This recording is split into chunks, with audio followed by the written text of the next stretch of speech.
Welcome to Suman TV. అనర్గళ భాషణకి వాగర్థ విశ్లేషణకి ఆయనే సాటి, వారికి వారే మేటి.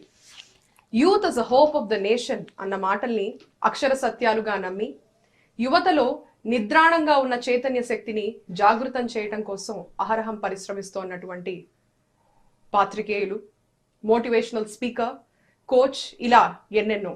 The most famous Shri Akella Raghavendra గారితో మాట్లాడదాం. నమస్కారం సార్. నమస్తే. లైఫ్ లెసన్స్ కి స్వాగతం.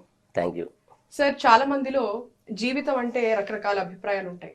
జీవితం అంటే కొందరికి అదొక మంచి అవకాశం, జీవితం అంటే కొన్నిసార్లు కాంప్రమైజ్, అలాగే జీవితం అంటే చాలా బాధాకరం కొంతమంది జీవితాల్లో. అసలంటూ జీవితాన్ని ఎలా మనం పర్సీవ్ చేసుకోవాలి, దాని గురించి చెప్పండి. నా ఇన్నేళ్ల దాంట్లో ఇదైతే బెస్ట్ ఏమో అనిపించిన వాటిలో జీవితానికి ఒక 4 అంశాలు ఉంటే బాగుంటుంది అనిపిస్తుంది నాకు. అందులో మొట్టమొదటిది ఏంటంటే డబ్బు. డబ్బు లేకుండా ఏమీ లేదు. కాబట్టి డబ్బు కంపల్సరీగా సంపాదించాలి. నేను దాన్ని ఇంకొంచెం ఏం చేద్దాం, పిచ్చగా సంపాదించమంటాను నేను.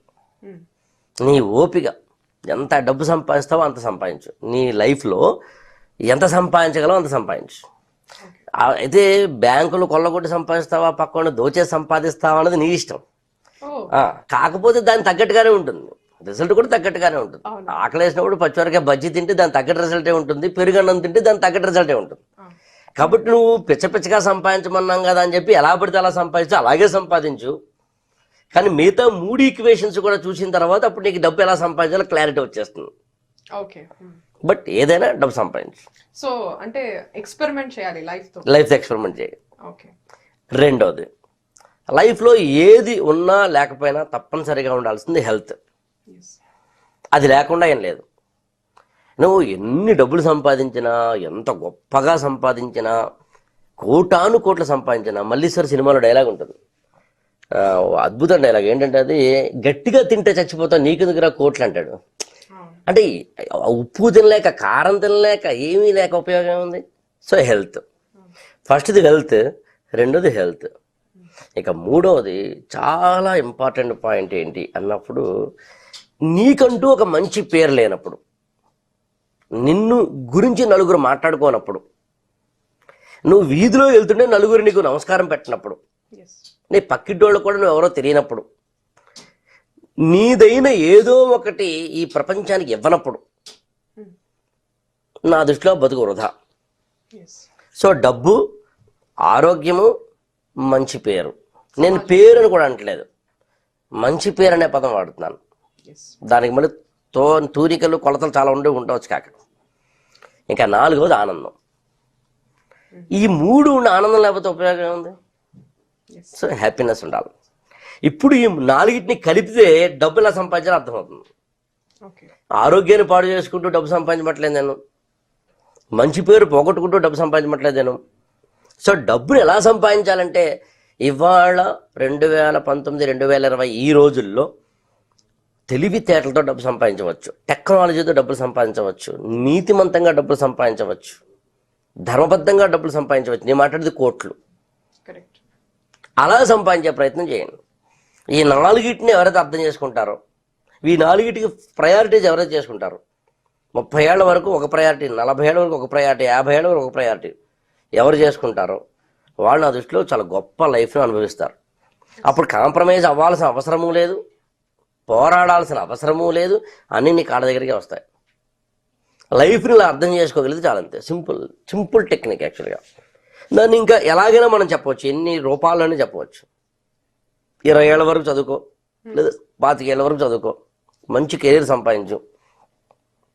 నువ్వు చదువుకునేటప్పుడేమో లవ్లో పడి, చదువుకునేటప్పుడేమో ఫేస్బుక్లు, సెల్ ఫోన్లు వీటితోటే బతికేసి సరైన నాలెడ్జ్ సంపాదించుకోక కాంప్రమైజ్ అయ్యావు. ఇక్కడ చదువు దగ్గర కాంప్రమైజ్ అయ్యావు, లైఫ్లో కెరీర్ దగ్గర కాంప్రమైజ్ అవ్వాల్సిందే. Simple logic. ఈ ఈక్వేషన్స్ ఆలోచించాలంతే. 2, నువ్వు ఏ పని చేస్తున్నా నలుగురు నిన్ను గుర్తించాలి, గౌరవించాలి. దాన్నే డిగ్నిఫైడ్ లైఫ్ అంటాను నేను. రెస్పెక్టబుల్ లైఫ్ వేరు, గౌరవప్రదమైన వేరు, మర్యాదపూర్వకమైనది వేరు. అంటే ఏంటంటే చెప్పడం కష్టం. ఒక వైన్ షాప్ ఉంది, దాని ఆపోజిట్లో మెడికల్ షాప్ ఉంది. మెడికల్ షాప్ దగ్గర తక్కువ మంది జనం ఉంటారు, వైన్ షాప్ దగ్గర చాలా అవసరమైన లైన్లు కట్టేస్తున్నారు. అంత మాత్రాన వైన్ షాప్ గొప్పదంటే చేసేదేం లేదు. డిగ్నిఫైడ్ లైఫ్ అంటే అదే. మెడికల్ షాపు మందు అనే పేరుతోటే ఉంది, వైన్ షాపు మందు అనే పేరుతోటే ఉంది. పేరు ఒకటే కానీ తేడా ఉంది. నాకు పేరు వచ్చింది కదా అనుకుంటే చాలా సింపుల్. ఏదో చిన్న గ్యాసిప్నో ఏదో చిన్న దాన్నో తీసుకుని, గాసిప్ను దేన్నో తీసుకుని జస్ట్ క్యాజువల్ గా మీరు యూట్యూబ్ లో పెట్టండి, కింద మిలియన్ల కొద్దీ ఉంటుంది. అది పెద్ద కష్టమేం కాదు. యోగాయే తీసుకోండి, పొట్టి డ్రెస్లు వేసుకుని యోగా చేసిన ఒక అమ్మాయి వీడియో పెట్టండి, ఆవిడ యోగాని చూస్తాడు, దేని చూస్తున్నాడా? అక్కడ మిలియన్స్ వ్యూస్ ఉన్నాయి, కానీ చూసినాడు ఒక్కడన్నా యోగా చేశాడా? చేయనప్పుడు నీ ఇంపాక్ట్ ఏముంది? దానివల్ల వ్యూస్ వచ్చి ఉండొచ్చు, దానివల్ల డబ్బులు వచ్చి ఉండొచ్చు, దానివల్ల నువ్వు సెలబ్రిటీ అయి ఉండొచ్చు, కానీ ఇక్కడ పర్పస్ ఆఫ్ లైఫ్, ఇక్కడ డిస్సాటిస్ఫాక్షన్ స్టార్ట్ అవుతుంది. ఉపయోగం ఏముంది? ఎన్నాళ్ళు పక్కన మోసం చేసి పోతావు, ఎన్నాళ్ళు జీవితంలో మోసాలు చేసుకుంటూ పోతావు. వన్ ఫైన్ మార్నింగ్ ఇక్కడ స్టార్ట్ అవుతుంది. అందుకు నేను ఆనందం అనే పదం వాడాను. నేను సంతోషం అనే పదం కూడా వాడలేదు. ఆనందం వేరు, సంతోషం వేరు. మనసుని, హృదయాన్ని, ఆత్మని పరిశుద్ధం చేసేది ఆనందం. అందుకని మీకు ఉపనిషత్తుల్లో ఆనందం అనే పదం వాడారు, సంతోషం అనే పదం వాడలేదు. ఆనందో బ్రహ్మేతి వేసినాత్ అన్నారు తైత్తిరీయ ఉపనిషత్తులో. కాబట్టి ఆనంద పదం. అందులో డబ్బు సంపాదించుకో, ఆరోగ్యం సంపాదించుకో, ఆనందాన్ని సంపాదించుకో. ఈ మూడు ఉండి మంచి పేరు. జీవితం కరిగిపోయే మంచు ఉన్నంతలో నలుగురికి పంచు. జీవితాన్ని ఆనందమయ జీవితంగా ఎంచు, అంతే. రేపు నువ్వు పోతున్నావు అని ఆల్రెడీ ఏముడు నీకు ఒక వాట్సాప్ మెసేజ్ పెట్టాడు అనుకో, అరే నీకు అలారం మోగిందిరా, టుమారో మార్నింగ్ 10 o'clock వచ్చేరా. ఫ్యామిలీ మెంబర్స్ కూర్చోబెట్టు, నువ్వు నీ ఫ్రెండ్స్ని కూర్చోబెట్టు. అరే నేను రేపు చచ్చిపోతున్నాను రా, మా ఏముడు ఆల్రెడీ మెసేజ్ పెట్టాడు, మీరు నాతో ఎవరు వస్తారని అడగాను. ఎవరు వస్తాడా?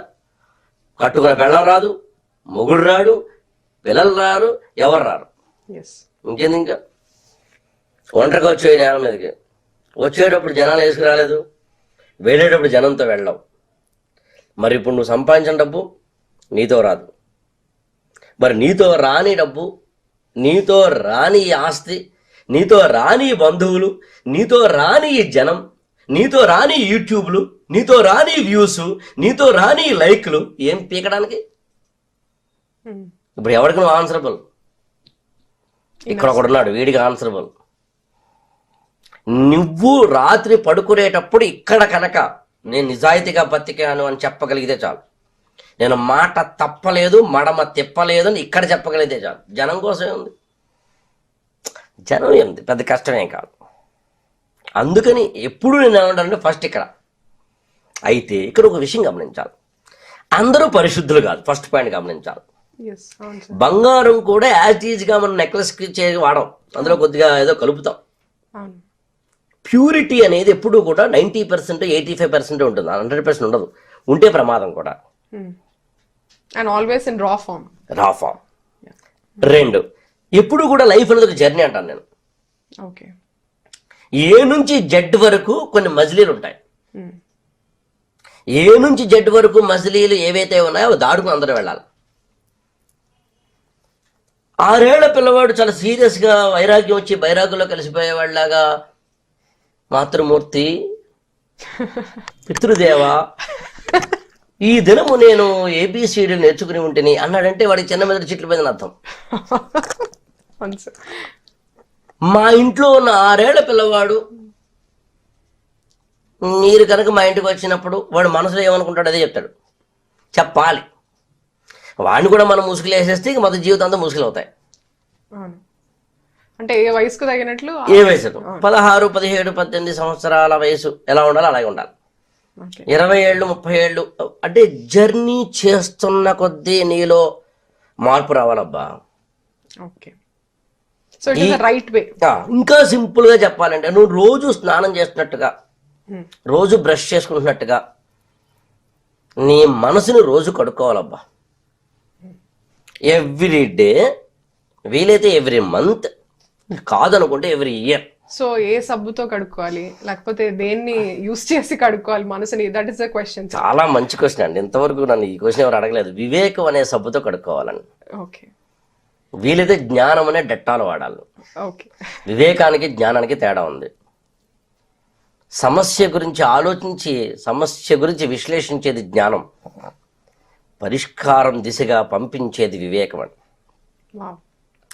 కొంగు ముళ్ళ కంచె మీద పడిపోతే ఎలా లాగి తీయాలి జ్ఞానం చెప్తుంది, ఇంటెలిజెన్స్ అంటారు దాన్ని. Yes.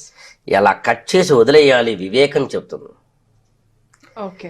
చేతికి బురద అంటుకుంటే, గ్రీజ్ అంటుకుంటే దీన్ని ఇక్కడ పాము వేసుకుంటే పోతుంది, ఇక్కడ పాము వేసుకుంటే పోతుంది, ఇక్కడ పాము వేసుకుంటే పోతుంది, మీకు రాసేస్తే పోతుంది, ఇక్కడ రాసేస్తే పోతుంది, ఇవేమీ కాకుండా దాన్ని కొబ్బరి నూనెతోటో లేకపోతే డెట్టాలతోటో లేకపోతే కిరసనాయలతోటో కడుక్కుంటే పోతుంది అని తెలుసుకునేదేమో వివేకం. ఎక్కడొకటి రాయరా ముందు పని అయిపోతుంది అనేది జ్ఞానం.